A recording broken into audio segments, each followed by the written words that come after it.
Social মিডিয়ায় যারা নির্যাতিতার ছবি পোস্ট করছেন তাদের বিরুদ্ধে পুলিশ কি ব্যবস্থা নিয়েছে এই জানতে জনস্বার্থ মামলা হয়েছিল এবং সেই জনস্বার্থ মামলায় পুলিশের নিষ্ক্রিয়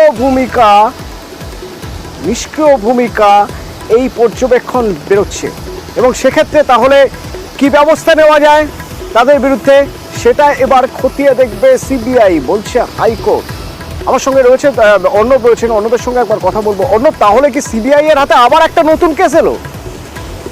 দেখো, নতুন কেস কিনা সেটা আদালত নির্দিষ্ট করে বলেনি, তবে সিবিআই যেহেতু মূল মামলার তদন্ত করছে, এক্ষেত্রে আরজিকর কাণ্ডের ধর্ষণ ও খুনের মামলা, সেই ঘটনায় যে সমস্ত অফিসাররা রয়েছেন একেবারে সিবিআই এর যুগ্ম অধিকর্তাকে হাইকোর্ট আজ নির্দেশ জারি করেছে, প্রধান বিচারপতি ডিভিশন বেঞ্চ, যে ইতিমধ্যেই কলকাতা হাইকোর্ট এবং একই সঙ্গে সুপ্রিম কোর্টও যে নির্যাতিতার ছবি বা তার নাম ব্যবহার করে সোশ্যাল মিডিয়ায় কোন রকম ক্যাম্পেইন বা সেটা প্রকাশ করা যাবে নির্দেশ ছিল, কিন্তু তারপরেও দেখা যাচ্ছে একাধিক নির্যাতিতার ছবি এবং তার নাম প্রকাশ করে সেখানে একাধিক মন্তব্য করা হচ্ছে সোশ্যাল মিডিয়ায়।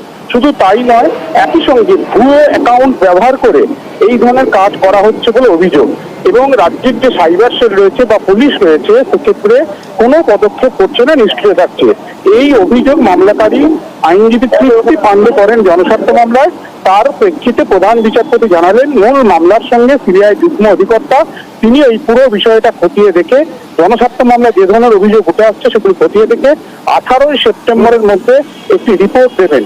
তবে একই সঙ্গে কেন্দ্রের অতিরিক্ত সলিসিটর জেনারেল তিনি জানান যে যেহেতু সিবিআই আলাদা করে কোনো সাইবার উইং নেই, এবং শুধু তাই নয়, কেন্দ্রের অ্যাটর্নি জেনারেলের নাম ভুয়ো ব্যবহার করে বিভিন্ন হোয়াটসঅ্যাপ গ্রুপে এই ধরনের বার্তা ছড়ানো হচ্ছে, সেই জায়গা থেকে প্রধান বিচারপতি জানান যে আগামী 18 তারিখ এই মামলায় রিপোর্ট আসার পর এই বিষয়ে পরবর্তী পদক্ষেপ এবং কেন্দ্রের কি বক্তব্য সেটাও শোনা হবে।